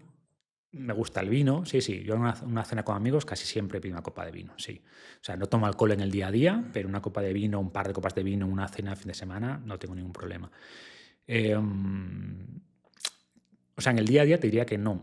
No hay nada, no hay nada que me tiente, ¿no? Y en casa no tenemos ultraprocesados, no tenemos... Bueno, mi mujer hace algún postre, unas galletas, pero que son bastante saludables, ¿no? De avena y tal. Y puedo comerme una galleta con el café después de comer. Sí, pero es más eso, una cena con amigos, Sí, sí, puedes tomarte tu exacto. postre y... O sea, me gusta el pan, pero claro, me gusta el buen pan, ¿no? Y por ejemplo, los viernes por la noche, que si ceno en casa, pues suelo prepararme un buen pan de masa madre con su queso, pero claro, es un buen queso, es un buen pan, es un cheat meal. Bueno, yo lo disfruto un montón, ¿no? Pero insisto que, o si vamos de vacaciones a un país, pues oye, ¿cuál es el postre más típico del país? Y lo voy a probar, pero segurísimo, ¿no? Y sin ningún tipo de remordimiento. Y volvemos a lo que decíamos antes, ¿eh? Que tienes que ser capaz también de disfrutar eso. O sea, veo mucha gente que convierte un poco la dieta en una prisión y tampoco es la idea. O sea, yo digo que si no puedes resistirte a comerte pues, un croissant, tienes un problema, ¿no? Tienes un problema de autocontrol. Pero si no puedes comerte un día un croissant o un postre o que sea, sin sentirte después culpable y sin autoflagelarte después, también tienes un problema, es un problema distinto. Pero es un problema de mala relación con la comida, ¿no? Y tampoco tener las prioridades muy claras. Entonces creo que ni una cosa ni la otra. Hemos comentado un poco por encima, pero si te dijera qué es lo que no puede faltar en mi día a día en términos de actividad física, ¿cuál sería tu respuesta? Yo te diría que la base es el movimiento. O sea, la base es intentar simplemente moverse más, pasar menos horas sentados. Y este umbral de los famosos 10.000 pasos al día, sabiendo que no hay nada mágico con los 10.000 pasos, ¿no? Y que con 8.000 pues también está bien para la mayoría, pero en el fondo moverse, moverse. Hay gente que me pregunta, bueno, ¿y sirve también, puedo convalidar pasos por tiempo en la bici? Pues por supuesto. O sea, si vas en bici a la oficina, a la universidad, pues también movimiento, ¿no? No estar demasiado tiempo sentados. Para mí esa es la base, eso es lo no negociable. Y luego, por encima de eso, por supuesto, pues el trabajo de fuerza es fundamental, ¿no? Es quizás lo que más impacto va a tener y por tanto intentar hacer al menos 2 días a la semana de trabajo de fuerza, idealmente 3, pero bueno, 2 sería lo mínimo, es muy importante. Y luego pues también el ejercicio aeróbico, ¿no? Que a veces ahora hemos pasado como de los dos extremos, ¿no? Hemos pasado del extremo de solo ejercicio aeróbico, y durante décadas solo se recomendaba ejercicio aeróbico, la fuerza era como un tema puramente de vanidad, de verse bien en el espejo, y ahora quizás nos hemos pasado casi, sobre todo a unos ámbitos, ¿no? de redes sociales, a fuerza, fuerza, fuerza. Y el aeróbico como que no es importante. Oye, el aeróbico claro que es importante, ¿no? Trabajar esa capacidad cardiorrespiratoria. De hecho, ambas cosas, tu fuerza y tu capacidad cardiorrespiratoria, son muy buenos predictores de salud, ¿no? Muchas veces pensamos en usar parámetros como mi colesterol o mi presión arterial o cosas de este estilo como marcadores de salud, y lo son, pero ojo, son mejores predictores de tu riesgo de mortalidad, tu fuerza o tu capacidad cardiorrespiratoria. O sea, si solo puedes saber una cosa de una persona para estimar su riesgo de enfermar o de morir en los próximos 10 años, es mucho más importante, es mucho más predictivo su fuerza o su capacidad cardiorrespiratoria que si tiene más o menos colesterol, ¿vale? Evidentemente, todo es importante saberlo, pero que estos parámetros funcionales, lo que tu cuerpo puede hacer, suele ser más importante que un dato, una analítica. En tu trabajo comentas mucho, haces mucha referencia a de dónde venimos, ¿no? Y cómo solíamos actuar un poco en nuestro pasado, nuestros antepasados hace tiempo. No sé si he visto por ahí el libro de Sapiens o he leído Sapiens, ¿no? Sí, muy interesante también. Pero es curioso cómo hoy en día avanzamos y cada vez es más difícil este tema de movimiento, ¿no? Por nuestro día a día y hay gente que ya no nos tenemos que proponer. Yo por suerte en mi trabajo me muevo mucho, pero hay gente que trabajo de oficina, sentado 8 horas, se tiene que proponer en su día a día el meter estos pasos diarios, pero si no llego a 10.000, por lo menos quedarme en 8.000, ¿no? O hacer un poco más. Tú dirías que, como has dicho antes, hay que darse cuenta de la importancia que tiene. Si tú pudieras recomendar hacer ejercicio diario a alguien, lo harías sin ninguna duda, ¿verdad? 100%. Sin ninguna duda. ¿Por qué no lo hacemos? ¿Por qué sabiendo que es tan bueno para nosotros, no lo hacemos? Porque, como decíamos antes, ¿no? Vivimos según nuestra apetencia. Y evidentemente a nuestro cerebro no le gusta gastar calorías. Nosotros somos los descendientes de esos seres que vivían en un entorno donde la comida era escasa, ¿no? Donde el movimiento era la forma de conseguir calorías. Bueno, calorías, también aparearse y otra serie de cosas, ¿no? Pero no nos movíamos porque sí. Digamos que, imagínate que un humano hace 20.000 años saliera o naciera con una mutación que le hiciera moverse mucho, tener muchas ganas de moverse. Vale. Bueno, pues ese humano gastaría muchas calorías, no tendría mucha comida y se moriría, ¿no? Sin embargo, el humano cuyo cerebro le decía, oye, no te muevas, no gastes energía, solo para comer, solo para tal, ese sobrevivió. ¿Por qué? Porque gastaba poca energía, era más ahorrador. Entonces somos los descendientes de monos vagos, de monos sedentarios, ¿no? Tenemos el cerebro de no gastes energía a lo tonto y por tanto nos gusta estar tranquilos, sentados, sin gastar energía. Y gastar energía supone esfuerzo, ¿no? Supone incomodidad. Por supuesto que después podemos aprender a disfrutar el movimiento, ¿no? Ojo, lo que sí hacíamos los humanos era jugar mucho, que esto es curioso, ¿no? De pequeños, todos los animales juegan. Y alguien podría pensar, oye, ¿por qué gastan energía en algo que no favorece la procreación, que no favorece conseguir alimento? Bueno, porque el juego era el sistema educativo de la naturaleza, ¿no? Al jugar practicabas muchas cosas, practicabas agilidad, coordinación, lanzar, practicabas caza, practicabas habilidades sociales, de conectar con los demás, ¿no? Entonces el juego es quizás la forma más divertida de movernos. Por eso una recomendación posible, conectando con la pregunta que me hacías, es busca algo que te divierta, busca un juego, ¿no? Que pueda ser, oye, pues jugar al fútbol, ¿no? Porque juegas al fútbol, tú no piensas en movimiento, piensas en competencia, me divierto, mi equipo, tiene un componente, entre comillas, de juego. Y para algunas personas será yo qué sé, una actividad grupal de baile, de danza, de body pump. Bueno, busca una actividad física que te motive un poco, ¿no? Pero después vuelvo a lo mismo, ¿no? Tendrás que hacer esas cosas que quizás no te motiven tanto de manera, bueno, interna, pero que son importantes, ¿no? Como el trabajo de fuerza. Pero nuestro cerebro está programado, entre comillas, para comer mucho, ¿no? Para ingerir mucha energía y gastar poca energía. Y esa estrategia, consumir mucha energía y gastar poca energía, funcionaba muy bien en un entorno de escasez. Pero claro, vivimos en un entorno muy distinto. Vivimos en un entorno de mucha abundancia y donde no tenemos que hacer esfuerzo físico. Y por tanto, este cerebro, este programa neuronal básico de consume mucha energía y gasta poca, nos lleva al desastre. Tenemos que, entre comillas, sobreescribir este comportamiento innato.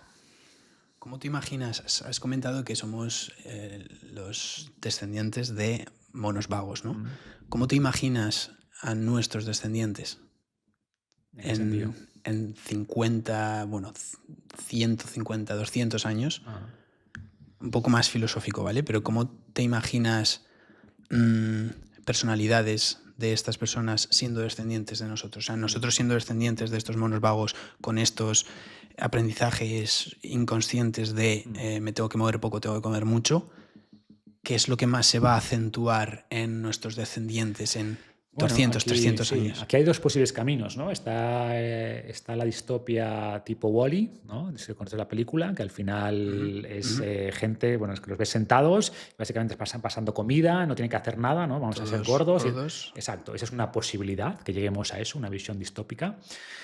Pero otra cualidad muy humana es la inventiva, ¿no? Digamos que tenemos esta capacidad de ir creándonos problemas. Bueno, voy a hacerlo de otra manera, de resolver problemas antiguos, introducir problemas nuevos que pasan a ser antiguos y luego resolverlos de esta manera. Me explico. Al principio teníamos el problema de que nos moríamos de hambre, ¿no? Y las hambrunas eran algo bastante común. Entonces resolvimos ese problema. ¿Qué pasa? Que lo resolvimos tan bien, que generamos el problema opuesto, que ahora nos morimos de obesidad. No hemos pasado de tener un problema de morirnos de hambre y ahora de repente nos morimos de obesidad. Y ahora hemos inventado la pastilla mágica o la inyección mágica, que son estos fármacos de GLP-1, y de repente podemos resolver el problema de la obesidad, ¿no? Entonces yo creo mucho en la capacidad humana para inventar y creo que seremos capaces de darle importancia a todo esto y que, por tanto, seamos capaces también de crear entornos más saludables, ¿no? Y que tengamos pues, más gimnasios, más centros de entrenamiento al aire libre, que las políticas que se vayan desarrollando favorezcan la salud y me gustaría pensar que en 200, 300 años vamos a ser más saludables que ahora.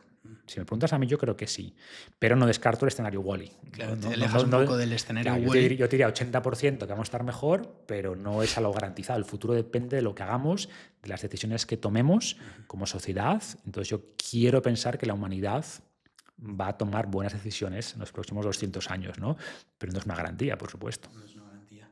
Es curioso como comentabas, hace pocos años nos moríamos de hambre, hemos solucionado el problema, tenemos otro problema, ¿no? Es curioso como ahora nosotros estando en una situación mucho mejor, esto se aplica mucho a muchas situaciones, ¿no? Pero estando mucho mejor que hace muchos años, el grado de felicidad no es así porque nos comparamos con el que mejor está en nuestra época y no a como nosotros mismos estábamos hace cientos años, ¿no? Cientos de años.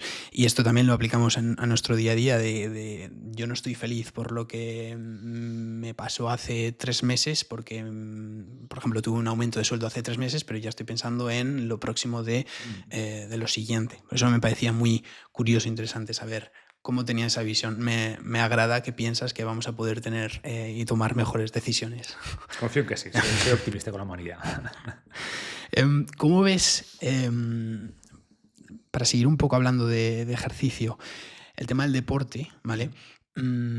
Para mucha gente es una vía de escape. ¿Tú crees que el deporte puede llegar a ser adictivo? Puede, o sea, de hecho ocurre, digamos que nuestro cerebro genera una serie de químicos, ¿no? De endorfinas, de cannabinoides, para que sigamos haciendo algo que en principio es malo, ¿no? Porque tu cerebro puede interpretar, oye, si tú estás corriendo mucho, tiene que ser que hay un motivo, ¿no? Que estás persiguiendo una presa y por tanto o escapando de un depredador y por tanto para que lo sigas haciendo, porque entiendo que lo haces porque es importante, voy a hacer que lo disfrutes, ¿no? Voy a generar estos compuestos de la felicidad. Y eso puede hacer que haya personas que se enganchan al ejercicio, ¿no? Que incluso que llegan a obsesionarse con el ejercicio. Y el ejercicio, si lo entendemos como un fármaco, la dosis importa, ¿no? Entonces hemos visto que la mayor parte de las personas no toman la mínima dosis efectiva y por tanto no tienen los enormes beneficios de este, entre comillas, fármaco.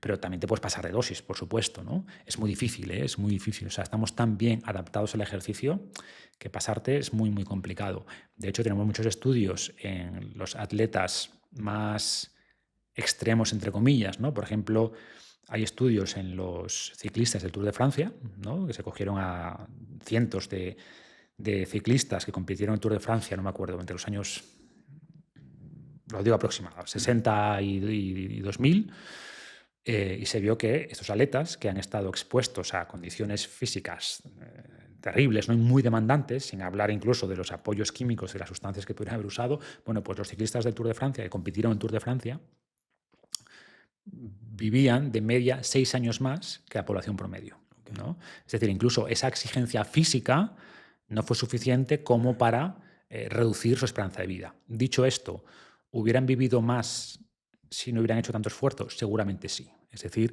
al final hay un beneficio claro al principio, más actividad física, más beneficio. A partir de cierto punto se puede dar la vuelta, la curva, pero es muy raro que llegue a un punto donde mucho ejercicio es peor que ninguno. O sea, de hecho, en ningún estudio se ve eso, ¿no? Pero, por supuesto, mucha actividad física puede generar pues, desgaste articular, puede generar más riesgo de lesión y al final puede también desplazar otras cosas que son muy importantes en la vida, ¿no? Hay gente que se levanta a las 5 de la mañana para meter sus 3 horas porque quiere correr un Ironman o que no queda con sus amigos porque tiene que entrenar. Bueno, pues en esas personas seguramente entrenar menos e incluir más de otras actividades, más sueño, más contacto social, casi seguro que generaría una salud más global y probablemente una vida también más satisfactoria. Marcos, eres conocido también por... Cuando planeé el episodio de hoy me ha pasado algo, te voy a ser totalmente transparente, me ha pasado algo que no me suele pasar, ¿no? Y es que tenía delante a una persona muy referente en el tema de la salud, pero también muy referente y una persona muy trabajada a niveles de filosofía, a niveles de escritor con grandes libros, con mucha trascendencia, ¿no? Entonces es complicado compactar todo en un episodio. Pero hay un aspecto que es la mentalidad que no podemos dejar escapar, ¿no? Entonces, tienes un libro que se llama Invicto, que es una gran referencia en el mundo de la filosofía. Yo el otro día, yo soy profesor, estaba hablando con críos y yo doy science en inglés, doy ciencias, y salió que pues, la importancia de la filosofía y la importancia de la historia, ¿no? Y yo les explicaba, es importante la filosofía porque no nos hacemos, o ya no nos hacemos tan grandes preguntas tanto o de manera tan frecuente como nos lo hacíamos antes, ¿no? Digo, y yo les explicaba, son chavales de 10, 11 años, un poco les estalla la cabeza saber que ideas de Aristóteles, ideas de Platón, ideas de estos filósofos de hace tantos años sigan vigentes y aplicables a nuestro día a día. Entonces, yo a ti un poco como te calificaría es como un filósofo moderno que eres capaz de traducir cosas e ideas antiguas llevadas a la práctica de manera muy fácil y sintetizar todas esas ideas. Creo que es es un talento, y luego aportar tu enfoque y tus ideas, ¿no? Entonces, quiero preguntarte, porque me interesa mucho, qué es para ti con esto de cuerpo y mente, con este expertise tuyo que tienes en el campo de la salud, pero también este carácter tan profundo y tan trabajado. ¿Qué significa para ti estar en sintonía cuerpo y mente? Bueno, yo creo que se habla mucho desde, también, volviendo a los clásicos, ¿no? Esta idea de mens sana in corpore sano. O sea, que al final todo tiene que estar integrado y equilibrado. O sea, de nada sirve hacer mucho énfasis en cuidar tu físico si no tienes una mente bien amueblada, y al revés, ¿no? Esta idea del intelectual rodeado de libros y grandes conceptos, pero que descuida absolutamente su cuerpo. Las dos cosas son importantes y las dos cosas se potencian. Y una cosa no resta a la otra. Al final, al revés, ¿no? Se multiplican. Y creo que eso implica, desde el punto de vista de la filosofía, que suena como una gran palabra, ¿no? Pero filosofía, en el fondo, traducido literalmente, es amor por la sabiduría, amor por el conocimiento, por aprender, ¿no? Y como decíamos antes, soy una persona muy curiosa y claro, para mí el nombre de filósofo o el adjetivo filósofo se me queda muy grande, porque quizás pensamos en filósofos, pues eso, los grandes pensadores que han aportado grandes ideas a la humanidad, ¿no? Pero, por ejemplo, a Marco Aurelio se le considera un gran filósofo a pesar de que él, en realidad no aplicó o no inventó ningún gran concepto. Pero quizás se le reconoce a Marco Aurelio como uno de los gobernantes, si no el gobernante que más ha intentado gobernar con filosofía. Con decir, cuáles son los principios filosóficos que quiero que me rijan a mí como persona y con los que quiero gobernar a este imperio, ¿no? Y quizás es el único ejemplo de esto que Sócrates, que Platón, mejor dicho, llamaba filósofo rey, ¿no? Alguien que sea capaz, que sea un rey en el sentido que gobierne, pero que a su vez sea un filósofo, que gobierne no con el autointerés, que era lo que hacía la mayoría, sino con el foco en los principios y en los valores, ¿no? ¿Cómo debo gobernar? Y yo respeto mucho a Marco Aurelio por eso, porque yo me hago esas preguntas, ¿no? De cómo debo gobernar mi vida, en el fondo. Evidentemente no gobierno ningún imperio, pero cómo debo gobernar mi vida. Y a mí me gusta mucho la filosofía práctica. O sea, yo estudié filosofía en el instituto y me pareció un truño, como la mayoría, ¿no? Conceptos sin ningún tipo de aterrizaje, planteamientos un poco prácticos, ¿no? Y yo me enamoré de la filosofía después, cuando empecé justamente a leer los estoicos y a entender que una filosofía mucho más práctica, que no era pues eso, debates intelectuales muy elevados, sino, oye, ¿cómo me comporto? ¿No? ¿Cómo debo contestar a alguien que me critica? ¿Qué cosas son importantes en la vida? ¿Cómo me debo comportar? ¿Cómo puedo ser más disciplinado? Cosas útiles y prácticas, sin desmerecer las grandes ideas filosóficas, pero como decía, me queda muy grande lo de filósofo porque yo he intentado filosofía práctica para el día a día, pero creo que eso tiene mucho valor, ¿no? Y no resta del otro, evidentemente. Creo que toda esa filosofía un poco más intelectual está muy bien, hablar de las grandes ideas del universo, pero si buscamos cómo vivir mejor, ¿no? Y cómo tener cierta filosofía de vida personal, a mí me preocupa más eso. O sea, me preocupa más cómo debo vivir yo, que es una buena vida, que debatir sobre la metafísica en lo personal. ¿Cómo has logrado construir un carácter y una personalidad tan profunda? Bueno, no diría que lo he logrado, creo que es un trabajo en proceso, ¿no? En el fondo, yo me identifico mucho también con Marco Aurelio, porque tú cuando lees las meditaciones no te encuentras ahí un gurú diciendo hay que hacer esto y esto y esto, te encuentras un hombre vulnerable, luchando y repitiéndose cada vez, oye, tengo que hacer esto y aquí me equivoqué y aquí, como que es su diario personal, no es un libro, no el típico libro de aquí, mi biografía majestuosa con todo lo que he hecho y lo bueno que soy, era un libro personal que no estaba pensado para la publicación pública. Y ves a alguien, pues eso, luchando con sus deseos, con sus errores. Te habla de su madre también y todo, sí, sí. Bueno, él abre las meditaciones hablando de la gente de la que aprendió, ¿no? Y no habla de lo que tenían o habla de su carácter, ¿no? Qué cosas de su madre con que se queda, ¿no? Pues que no vivía como los ricos, que no sé qué cosas aprendió de su padre, qué cosas aprendió de sus tutores, qué cosas agradece a los dioses. Entonces es una mezcla de coger cosas de carácter que él quería emular, de agradecer las cosas buenas que había tenido, pero lo que voy es que es eso, es una lucha constante con... No era soy perfecto y lo hago todo bien, sino es que pues, estoy luchando con mis impulsos animales, mi impulso es este, pero sé que tengo que hacer esto, que esto es lo correcto, pues cómo me convenzo de hacer lo correcto incluso cuando me apetece. Y hablaba Marco Aurelio, pues me levanto por la mañana y es que no tengo ganas de levantarme, y él era el emperador. O sea, podía haber dicho, pues no me levanto, me quedo todo el día en la cama, pero se preguntaba, bueno, pero para eso fui hecho, para calentarme toda la mañana entre las sábanas, no, tengo que hacer lo que tengo que hacer. O sea, era el mismo convenciéndose de hacer lo que no le apetecía, ¿no? Y eso soy yo, eso somos todos, ¿no? Y para mí esa filosofía práctica de dialogar con nosotros mismos para hacer lo correcto y para perdonarnos cuando no lo conseguimos, creo que eso es la filosofía práctica, ¿no? Sí, que luego es una referencia también porque, como decías, es gobernador y es alguien que está en el poder y es alguien que si decide quedarse en la cama, es su El hombre más última palabra. poderoso del mundo en aquel momento. En tu último libro, sabiamente, comentas en muchos sesgos, ¿no? que tenemos ahora, entramos un poco más en profundidad, pero precisamente, y sé que lo has comentado también, que en la política es cuanto más, o sea, es donde más sesgado estás, ¿no? En ideas políticas puede ser donde más sesgos percibas y un poco en donde más puedas actuar en lo que a ti te convenga, etcétera, etcétera. Marco Aurelio es un ejemplo porque estando en el poder, pues es lo que decíamos antes, ¿no? De cuáles son mis valores, qué es lo que tengo que hacer, voy a ello. Sí, 100%. De hecho, pues echamos en falta gobernantes como esos, ¿no? Gobernantes como Marco Aurelio, fue uno de los, bueno, quizás el mejor emperador que tuvo Roma. Y por supuesto cometió errores, ¿no? O sea, una de las críticas a Marco Aurelio es que designó como sucesor a su hijo Cómodo, cuando todo el mundo sabía que no iba a ser un buen gobernador, como fue un absoluto desastre. Es decir, incluso alguien como Marco Aurelio cometió errores o tuvo errores de juicio, ¿no? Pero esa humanidad, ¿no? De intentar hacer lo mejor que puedas,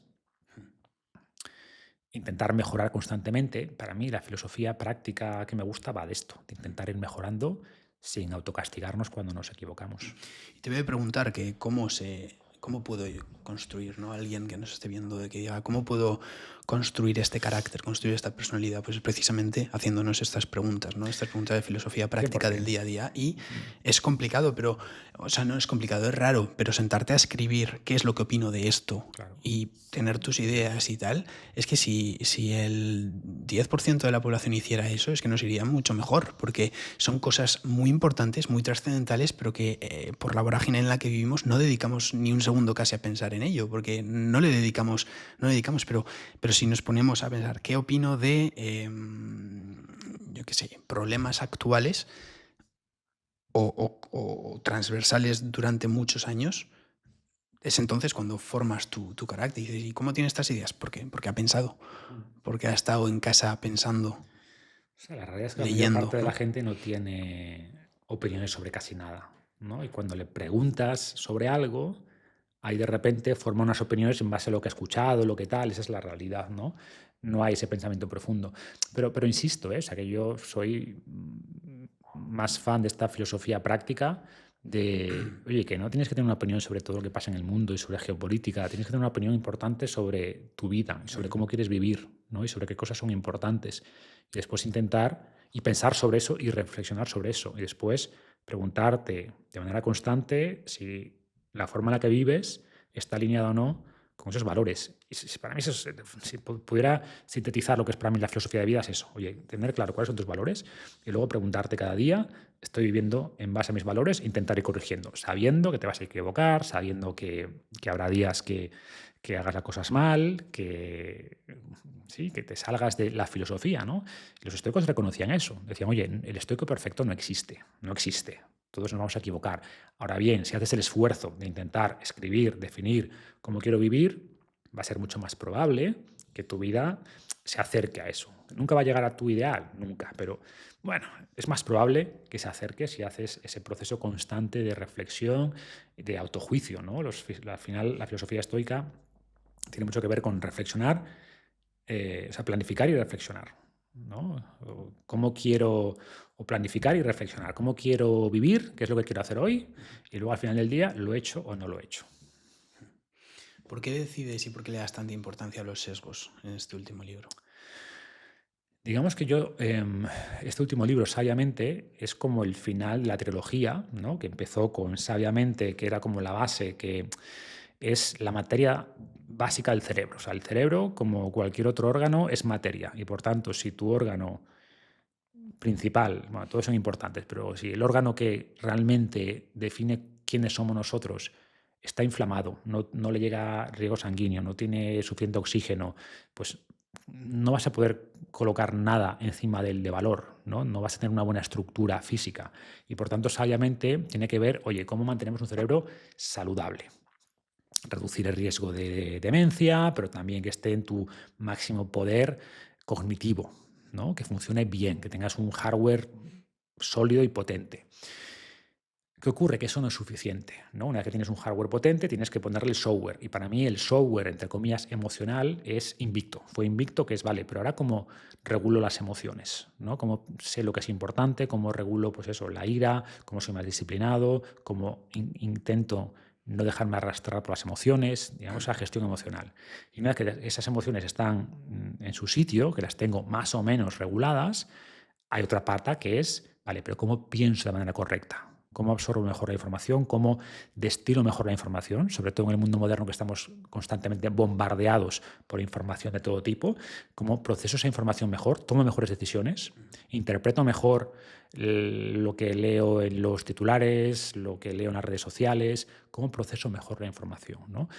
Como decíamos antes, yo intento basarme en la evidencia científica, pero la mayor parte de la gente no entiende un estudio qué es, qué grandes aspectos tiene, en qué tengo que fijarme. Y sabiamente lo que intenta es, de manera, creo, sencilla y amena, o sea, no hablo de aspectos de estudios científicos muy complejos, pero entender lo básico, qué cosas nos hacen pensar mal, que son los sesgos, y qué cosas tenemos que establecer en nuestro cerebro para pensar mejor, que son los modelos mentales, ¿no? Entonces, este tercer libro, como digo, cierra la trilogía y es la parte más racional, ¿no? Saludablemente es la parte más física, Invicto la parte más emocional y sabiamente la parte más racional. Y entender los sesgos que tenemos, ¿no? O sea, antes de intentar pensar bien, tengo que eliminar las cosas que me hacen pensar mal. Y esos son principalmente estos sesgos. ¿Por qué comentas que el sesgo de confirmación es el padre de todos los sesgos? Porque, bueno, no por lo que comenté yo, sino porque hay estudios, ¿no?, que han analizado todo esto y si bien hay cientos de sesgos, lo que nos dicen los psicólogos que estudian este tipo de cosas es, vale, hay un montón de sesgos, sí, todos con su nombre y su explicación, pero si los analizamos, la mayor parte de ellos son variantes de lo mismo, son subsesgos y hay unos pocos que explican la mayoría, que podemos agrupar la mayoría bajo alguna variante de estos, ¿no? Y vemos que el que es más transversal es el sesgo de confirmación, o esto que llamamos pensamiento motivado. Es decir, que se refiere básicamente a que cuando analizo una nueva información, pues le doy mucha más credibilidad a aquella información nueva que encaja con las creencias que ya tengo y tiendo a ser mucho más crítico o incluso rechazar, sin analizar, aquella información que contradice lo que yo creo. Esto aplica a todo, pero es especialmente marcado en aquellas cosas que identifico como parte de mi identidad, de lo que yo creo que soy, ¿no? Y, por ejemplo, como decíamos antes, cosas como la política, si yo soy de izquierdas o de derechas o liberal o comunista, lo que sea, suelen ser temas muy arraigados en mí. Y, por tanto, el sesgo de confirmación es especialmente marcado en todo lo que tenga que ver con ideologías políticas o de todo tipo. Te iba a preguntar un sesgo de confirmación muy común en la gente hoy en día. ¿Ves algún patrón? Todos, claro, o sea, lo que te estoy explicando, ¿no? O sea, por ejemplo, es muy difícil razonar que dos personas... O sea, por ejemplo, con la política ocurre mucho. Claro. ¿En qué otro campo puede ocurrir mucho también? A ver, ocurren todos. Ocurren todos. Y te va a ocurrir cuanto más tú identifiques ese campo como identidad. Me explico. Por ejemplo, ¿ocurre la nutrición? Sí, pero alguien que no tiene ningún tipo de equipo en nutrición, que entra en nutrición totalmente agnóstico, pues va a estar menos sesgado, ¿no? Sin embargo, tú si te figuraste una enfermedad grave con la dieta vegana, pues vas a estar muy sesgado a que lo vegano es el mejor, o al revés, con la dieta keto, pues si tú te curaste una enfermedad con la dieta keto, pues tu filtro es, hostia, la dieta cetogénica o keto es lo mejor, y cuando me venga algo de información que dice que la keto no es tan buena por esto, lo voy a rechazar. No puede ser, ¿no? O alguien vegano lo mismo. Cualquier cosa que apoye el veganismo, por supuesto, claro que sí. ¿Ves? Esto refuerza mi idea. Si hay un estudio que los veganos tienen más problemas de, más fracturas, que hay unos cuantos sobre esto, eso no es, seguro que el estudio no está bien hecho, seguro que no sé qué, que es la industria de los lácteos. Bueno, pues sí, pero es porque tú has desarrollado una idea frente a algo. Has convertido la nutrición en parte de tu identidad, ¿no? Y la medida que tú hagas eso, y eso ocurre con cualquier cosa, con entrenamiento o cualquier científico que... Esto ocurre mucho en la ciencia, ¿no? Un científico que descubre algo nuevo o que hace que descubre o que plantea una hipótesis y esa hipótesis coge cierta fuerza, pues ya eso es parte de su identidad. Y ese científico va a intentar rechazar cualquier idea nueva que atente contra su hipótesis, porque esa hipótesis ya es suya, ¿no? Y por eso decía Max Planck esto de que la ciencia muchas veces avanza gracias a los funerales, ¿no? Solo cuando alguien se muere, cuando alguien con cierto poder se muere, que la ciencia puede avanzar, porque cuando esa persona domina un campo, pues ya de entrada rechaza cualquier cosa que cuestione esa hipótesis o ese descubrimiento o ese dogma que él había establecido, ¿no? Es un poco el ser naif, ¿no? Y no conocer a veces tanto sobre un campo. Una pequeña aportación ahí puede reestructurar un poco algunas cosas y aportar una visión un poco diferente, pero que hace avanzar en ese campo. De hecho, muchas veces ocurre, ¿no?, que son personas ajenas a un campo las que crean innovaciones importantes en un campo. Y tiene que ver con esto. Evidentemente, personas que conozcan, tienen un conocimiento suficiente de algo, pero no están, entre comillas, contaminadas por esos sesgos internos que se forman en cualquier campo. Tienes a alguien que desde fuera, oye, no estáis viendo esto, que es evidente. Pero si tú estás ahí metido con esos sesgos, ¿no?, y esos dogmas que se van formando con el tiempo, pues desde dentro no lo ves. Tiene que ser alguien que desde fuera Diga, oye, que no estáis viendo esto, que estáis cayendo en este sesgo evidente, que no estáis viendo, tenéis un punto ciego enorme, ¿no? Y a veces necesitas esa perspectiva desde fuera para ver esos sesgos en los que un grupo está cayendo. Ahí es como podríamos combatir un poco este sesgo de confirmación, ¿no? Claro. Pidiendo perspectiva de igual Claro. gente que no esté tan en profundidad enterada de Exacto, toda o sea, esa tiene temática. mucho que ver con salir un poco de tu burbuja y ver, oye, preguntarte qué cosas no estoy viendo. ¿Qué ocurriría si lo opuesto de lo que pienso es verdad? ¿No? Tener a alguien que haga de abogado del diablo. Eso también es muy importante, que cuestione tus creencias. Y preguntarte constantemente si intentar buscar, o sea, intentar cuestionar tus ideas. ¿Qué ocurre? Que es lo más difícil, cuestionar tus propias ideas, ¿no? Y ese proceso que decías tú antes, un poco de reflexión, oye, creo esto, bueno, pero ¿hasta qué punto lo que creo está basado en la evidencia? ¿Hasta qué punto lo que creo es eso, mi sesgo de confirmación, o está realmente apoyado en los datos, apoyado en la realidad? ¿Podrías explicar el sesgo narrativo? Bueno, sesgo narrativo se refiere a que los humanos tenemos la necesidad de simplificar las cosas. Y el mundo es muy complejo. Es muy complejo. Pero nuestro cerebro, para intentar entender ese complejo mundo, intenta quedarse con algunos datos y decir, vale, me quedo de todo esto que hay 1000 puntos de información, no los puedo procesar, esto me abruma, bueno, pues me quedo con este y este. Y a partir de esto me monto una película y hago una explicación sencilla. Cuando hablamos, esto aplica mucho a nuestra vida, ¿no? Cuando miramos atrás y destacamos y seleccionamos puntos, pues de una infinidad de miles y miles de experiencias que hemos tenido, nuestro cerebro coge algunos puntos, algunos highlights, ¿no? Este y este. Y esto define quién soy, cómo ha sido mi infancia, me explica por qué soy como soy, mis traumas y mis miedos y no sé qué. Pero es una película que te has montado. O sea, perfectamente podrías mirar atrás y con los mismos datos, o sea, seleccionar otros datos y tendrías una película totalmente distinta. ¿No? Me gusta esta cita de que nunca es muy tarde para tener una infancia feliz. Y se refiere a que nunca es tarde para mirar atrás y contarte otra historia sobre quién tú eres y sobre las cosas que te han afectado, ¿no? Entonces, esta capacidad de... Entonces, punto uno es entender este sesgo, que nuestro cerebro al final lo que hace es intentar simplificar el mundo y quedarse con 4 o 5 datos y a partir de eso montarse su narrativa, que entendamos que esa narrativa evidentemente tiene cierto anclaje con la realidad, salvo que estés un poquito loco, ¿no? Pero las personas normales, pues la historia que te cuentas, en general, tiene cierto anclaje con la realidad, pero que entiendas que no es la realidad. Que tú podrías contarte una película bastante distinta y también tendría contacto con la realidad. Y podemos, hasta cierto punto, elegir qué historia nos contamos, ¿no? O sea, yo, por ejemplo, pues me cuento, entre comillas, una historia de superación, ¿no? Pues tuve esta enfermedad, no sé qué, tal, pero bueno, pues eso me hizo interesarme por la salud, ¿ya? Pero podía contar otra historia. Oye, pues tenía una enfermedad y esto me marcó mucho y ahora, pues claro, pues siento que cosas que me han afectado en mi vida y sé que esto afectó mi crecimiento y sé, no sé, o sea, podía contar una historia más de víctima y culpar cosas en mi vida porque de pequeño fui asmático. Perfectamente podría contarme esa historia y sería también en parte verdad, ¿no? Pero bueno, me cuento otra historia que creo que me es más útil, que me ayuda más a ser más positivo y tal, ¿no? Pues esto aplica a todo. Entonces, que reflexionemos sobre qué historia nos estamos contando.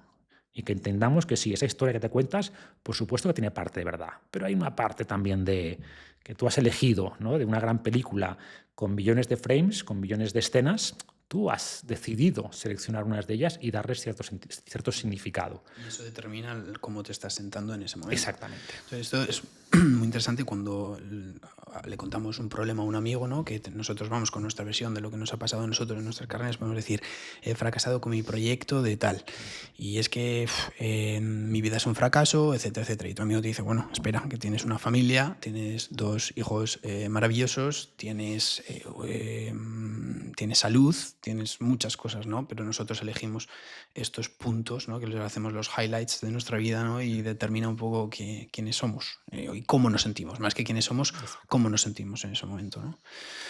Es muy interesante. Hay otro punto del libro, una cita textual, voy a citar una cita que hay en el libro que referida a la pereza social, que dice: había una vez 4 individuos llamados todo el mundo, alguien, nadie y cualquiera. Siempre que había un trabajo que hacer, todo el mundo estaba seguro de que alguien lo haría. Cualquiera podría haberlo hecho, pero nadie lo hizo. Alguien se puso nervioso porque todo el mundo tenía el deber de hacerlo. Al final, todo el mundo culpó a alguien cuando nadie hizo lo que cualquiera podría haber hecho. Esto quería indagar un poco contigo, Marcos, porque significa esto que a más gente hay en un proyecto o en un objetivo, en una idea, menos posibilidad hay de lograrlo. ¿En qué punto puedo identificar que yo solo voy a llegar hasta un punto, pero con alguien me va a sumar? O incorporar a alguien que yo creo que me va a sumar, luego me va a restar, basándome en este dicho. Para quien no sepa a qué se refiere lo de la pereza social, hay estudios que indican que cuantas más personas haya en un equipo, y también se ha visto con animales, menos esfuerzo total hacemos, ¿no? Por ejemplo, se cogía a una persona, se le decía tira con todas tus fuerzas de la cuerda y ejercía X fuerza. Y cuando se le decía a 2 personas que tiraran de la cuerda, pues igual hacían el 90% del esfuerzo. Si eran 3 personas, el 80%, ¿no? Y así. ¿Por qué? Pues porque al final hacer esfuerzo es difícil y cuando ese esfuerzo claramente depende de nosotros y todo el mundo sabe que solo eres una persona, pues haces el máximo esfuerzo. Cuando sois 2, ya, bueno, hago un poquito menos y ya no se sabe quién hace menos, ¿no? Y sois 50, bueno, pues evidentemente esa responsabilidad se diluye. ¿Qué ocurre? Que evidentemente más gente va a hacer más fuerza en total. O sea, 2 personas tirando la cuerda al 90% van a hacer más fuerza que tú solo tirando al 100%. Y por tanto, con más personas vas a lograr unos mejores resultados absolutos, ¿no? A pesar de que cada persona haga menos esfuerzo en total. Y aquí, por supuesto, esto desde el punto de vista práctico, ¿a qué se refiere? ¿A cómo lo intentan aplicar las empresas?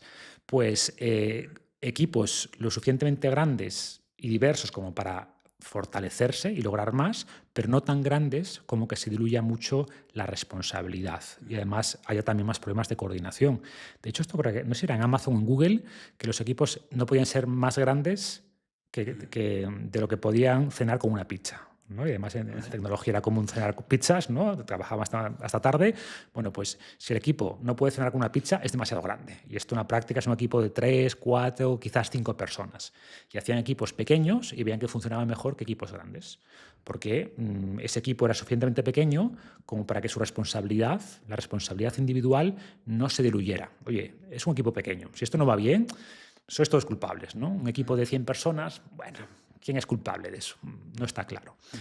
Entonces, es buscar ese equilibrio, ¿no? Entre maximizar el beneficio del grupo, que por supuesto que suma, sin llegar a un grupo tan grande que al final nadie sea responsable de nada. Está ligado un poco al sesgo de la tasa base de que cuanto más condicionantes hay, más probabilidad de que no salga existe. Bueno, no está muy conectado. El sesgo de la tasa base tiene que ver con que solemos considerar a la hora de tomar decisiones, no solemos fijarnos en las cosas que nos resultan inmediatas y no pensar en cuál es la probabilidad de eso. Un ejemplo muy sencillo, ¿no? Que esto, los famosos Daniel Kahneman y Tversky hablaban de esto, ¿no? Bueno, hacían muchos estudios sobre este tema, son los padres quizás de todo este tema de los sesgos. Y preguntaban a la gente, por ejemplo, te presentan a Camilo. Bueno, no sé, no me acuerdo el nombre, yo pongo en el libro Camilo. Y resulta que ves que es introvertido y te dice que le gusta leer. ¿Qué es más probable, que Camilo sea bibliotecario o camarero? Y la mayor parte de la gente decía bibliotecario. ¿Por qué? Porque no piensan en la estadística general, no piensan en la tasa base. Piensan en qué, en lo que perciben. O pues, oye, le gusta leer, es introvertido, lo más probable es que sea camarero. Pero si lo piensas, te darás cuenta de que por cada bibliotecario puede haber 1000 camareros o más, y por tanto, aunque solo el 10% de los camareros les guste leer y sean introvertidos, y el 90% de los bibliotecarios sean así, lo más probable es que Camilo sea camarero, porque hay muchísimos más camareros, ¿no? Entonces, tendemos a cometer el error de tomar decisiones en base a lo que percibimos de manera personal e inmediata y no pensamos en las estadísticas. Y lo que deberíamos hacer es las dos cosas. Primero, la estadística es lo más importante, y segundo, tú como individuo, ¿no? Si te preguntan cuánto vas a tardar en terminar tu proyecto de fin de carrera, bueno, pues más que en pensar en ti, en si eres más disciplinado o menos, piensa en cuánto tarda la gente en general. Si en general la gente tarda año y medio, parte de esa premisa y después considera tus características personales. Oye, yo en general soy más rápido que la media. Bueno, pues en vez de año y medio quizás lo hagas en un año, pero no digas que 3 meses, ¿no? Va por ahí, por entender no solo lo que percibes de manera inmediata, sino mirar cuáles son las grandes estadísticas. Lo había relacionado con a más condicionantes de que esto de que fuera o camarero o biblioteca, o sea, camarero y que le gusta leer como con una probabilidad, pero es más en torno a lo que nosotros vemos, que nosotros luego tomamos decisiones con lo que nosotros vemos, ¿no? Filtramos Exacto. que a más decisiones, a más condicionantes de que haya que para que se cumpla una premisa, menos es la probabilidad de que ocurre a lo que nosotros vemos. Eso es el sesgo de conjunción, que está muy conectado. Eso está muy conectado con la tasa base, que se refiere a que si algo se nos viene a la cabeza rápido, solemos darle más probabilidad. Y este es otro ejemplo, ¿no? Está muy conectado, ¿eh? También es de Kahneman. Le preguntaban a la gente si era más probable A o B. Decían, imagínate a Linda. Linda es, a ver cómo lo decían exactamente, te decían, Linda hacía una descripción, ¿no? Pues es feminista, está muy metida en temas de justicia social, bla, bla, bla, bla, bla, bla, hacía una descripción así y decían que es más probable que Linda sea A, cajera de un banco, B, cajera de un banco y, bueno, creo que feminista no estaba en la descripción, pero la escribían como ese tipo de cosas, ¿no? Sí. Que va a manifestaciones por la justicia social, no sé qué, que es más probable que Linda sea A, cajera de banco, B, cajera de banco y feminista. La mayor parte de la gente decía B, cajera de banco y feminista, lo cual desde un punto de vista matemático no tiene ningún sentido. ¿Por qué? Porque la A está incluida en la B. O sea, si es cajera de banco y feminista, eres cajera de banco, ¿no? Sin embargo, puedes ser cajera de banco y no ser feminista. Por lo tanto, cuantas más condiciones pongas, menos probable es. Cajera de banco y feminista siempre va a ser menos probable que sea cajera. ¿Qué ocurre? Que la gente no piensa en probabilidades desde un punto de vista racional. Piensa en cómo me imagino a Linda. ¿Me la imagino como cajera de banco? Me cuesta. No hay ninguna descripción que sea una persona quizás más racional, estable. No. ¿La veo por esta descripción como feminista? Sí, entonces es más probable la B. Otro ejemplo que ponía, ¿no? Se cierra, ¿qué es más probable? ¿Que mañana se cierre el aeropuerto? A. Opción B, que se cierre el aeropuerto por unos vientos, unas ráfagas de viento muy fuertes. Bueno, pues la gente encontraba más probable la B. ¿Por qué? Porque que se cierre el aeropuerto así en general lo ven como extraño, ¿no? Sin embargo, que se cierre por ráfagas de viento, dicen, lo entiendo, sí, pues más probable la B, lo cual de nuevo es absurdo, porque que se cierre el aeropuerto puede ser por 1000 factores, ¿no? Que se cierre el aeropuerto por ráfagas de viento y además haya ráfagas de viento es menos probable por definición matemática. Entonces tiene que ver con esto, ¿no? Con que si nos imaginamos a Camilo de bibliotecario, o nos imaginamos a Linda como feminista, o nos imaginamos que se cierra el aeropuerto por ráfagas de viento, pensamos que eso es más probable que otras opciones que nos cuesta más imaginar, como que simplemente se cierre el aeropuerto. Muy interesante. En tu libro Nuevo Sabiamente pueden ver muchísimos más ejemplos de aquí, donde ofreces herramientas prácticas para aprender un poco a pensar, ¿no? De esta manera sabiamente. Marcos, para ir terminando, hay 2 preguntas que hago a todos los invitados del podcast. La primera es, ¿cuál es el peor consejo que has escuchado y por qué? Peor consejo. A ver, muchos. Por ejemplo, esta idea que se repite mucho, ¿no? De sigue tu intuición. Y después, como he escrito el libro este sobre sabiamente, yo digo a la gente, oye, cuidado con tu intuición, ¿no? Porque tu intuición te diría que Camilo es más probable que sea bibliotecario, tu intuición te dice que Linda es, que Linda es más probable que sea cajera y feminista.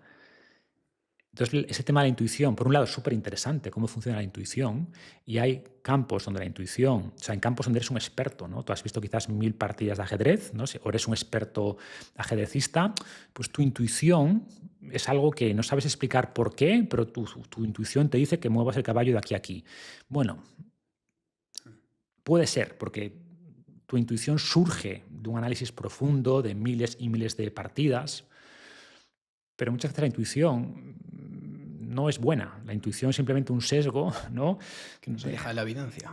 Claro, que tiene que ver con cosas que tú has visto. Pues igual tienes una intuición de una persona y no, esta persona no me da buena vibra, quizás simplemente porque tiene los ojos iguales que, yo qué sé, que un novio o una novia que te puso los cuernos. Y a tú me recuerda algo, ¿no? Es tu intuición diciéndote alerta.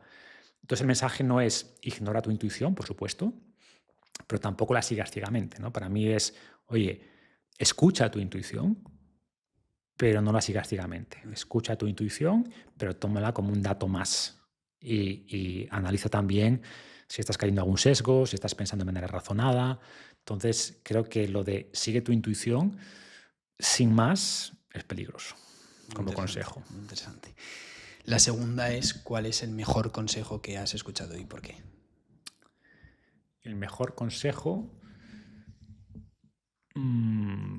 a ver, mejor consejo.